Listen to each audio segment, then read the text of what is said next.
And for the first time in history, WNBA games will be played in the United Center. The Chicago Sky will host the Indiana Fever at the UC on Saturday, June 7th, and on Sunday, July 27th. The highly anticipated games will feature Fever star Caitlin Clark against the Sky's very own Angel Reese.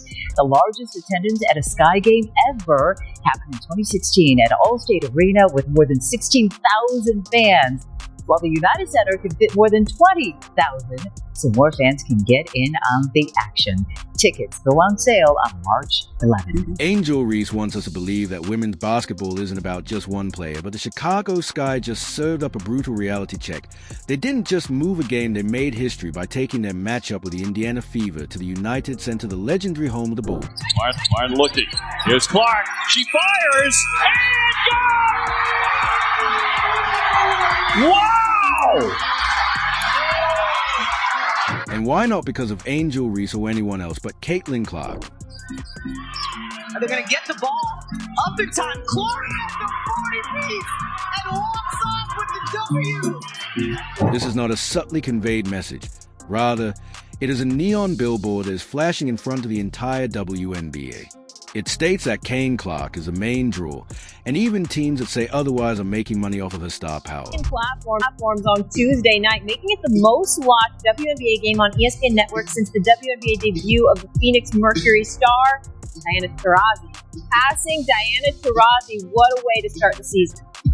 Well, I mean, listen, this girl is a... Before Caitlin Clark, the WNBA struggled to fill seats, much less make headline-grabbing moves like this third-place finish in the Lure.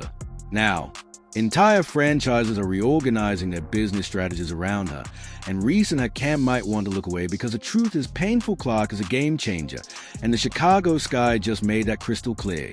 But buckle up, folks, because we're getting right into the controversy that's lighting up the basketball world. Great turnaround. No good. Final third in the league. Dick with the naps is back. Angel Reese, no.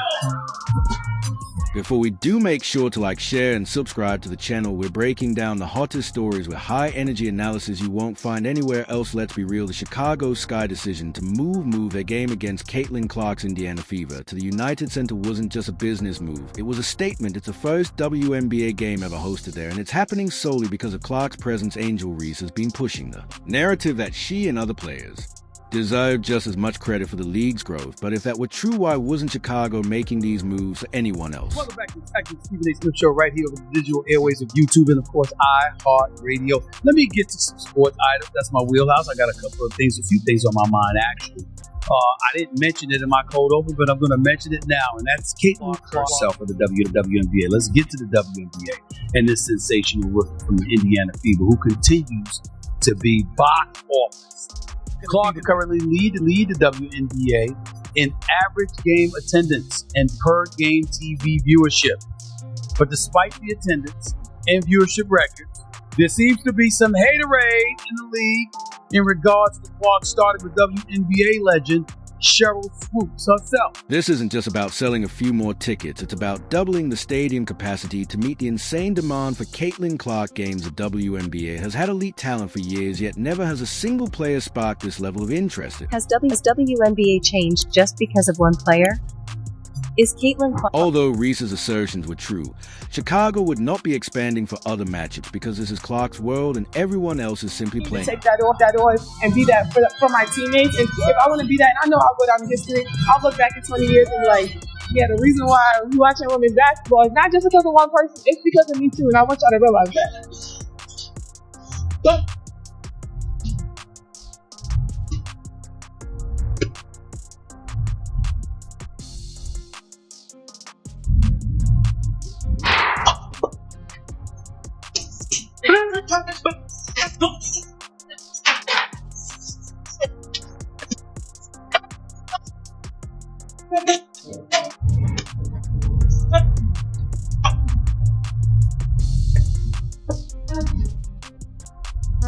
When Caitlin Clark steps onto the court, it's not just a basketball game, it's an event. The United Center move is just the latest evidence that the WNBA is riding the Caitlin Clark wave, whether they want to admit it or not.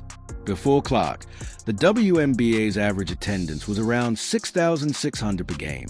Now, we're seeing packed arenas and record-breaking viewership. Average attendance of WNBA games not involving Caitlin Clark is 8,490.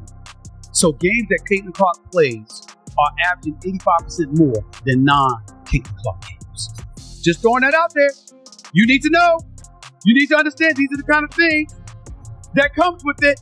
Before Caitlin Clark entered the league, WNBA games were struggling to break through to mainstream audiences. Sure, there was a loyal fan base, but let's be honest, many games barely made a ripple outside hardcore circles.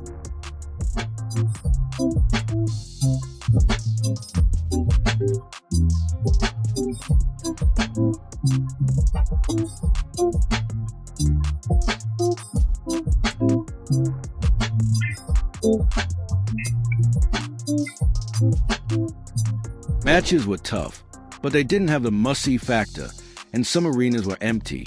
TV ratings stayed the same, and there was little coverage in the media. Now, the landscape has completely changed, and one name is at the center of it all: Caitlin Clark. You said, if I had transferred earlier in my career, I wouldn't be having the time of my life right now. Clark's arrival was not only significant, but also a cultural shift. Attendance skyrocketed almost immediately, merch sales soared, network rushed to acquire WNBA rights, and ticket prices soared to previously unheard of levels. Teams has really taken upon her shoulders to be more aggressive offensively to trade, and she came to Clark for free. Recently being the first WNBA player that has recorded consecutive 20-plus. Reese, Bentley tips it away, and off and running, Caitlin Clark wins the pass, thread the needle. And here's a kicker. In order to accommodate her presence, entire teams began adjusting their business models. Angel Reese might argue that no one player defines a league, but the numbers show otherwise. Well, Drea, you don't have to wait any longer. The pick is in. Time to get things back to the podium. Here is the commissioner, Kathy Engelberg. With the first pick in the 2024 WNBA draft, the Indiana Fever select Caitlin Clark, University of Iowa. Take Indiana's opening game against the New York Liberty as exhibit over 177,000 fans packed Gainbridge Fieldhouse, creating an atmosphere typically reserved for NBA playoffs Oilers concerts. The energy was electric. This wasn't some coincidence. This was the Caitlin Clark effect in real time. She's not just growing the game, she's revolutionized. Golden doodle. Oh! That's golden. If you're still skeptical about Clark's influence, let's look at two teams that literally changed where they played to take advantage of her arrival. The Atlanta Dream moved their games against the Indiana Fever from Gateway Center Arena to State Farm Arena, which is home to the Atlanta Hawks. Vivian Maru are your officials here today. She's up there with rebounds, up there with steals. And she'll take the first three-pointer. Meanwhile, the Washington Mystics didn't hesitate to shift their games to Capital One Arena, where the Wizards play bigger venues, more seats, more money need to. 16. What do both of these moves have in common? They happened because of Caitlin Clark. With the first pick in the 2024 WNBA draft, the Indiana Fever select Caitlin Clark, University of Iowa.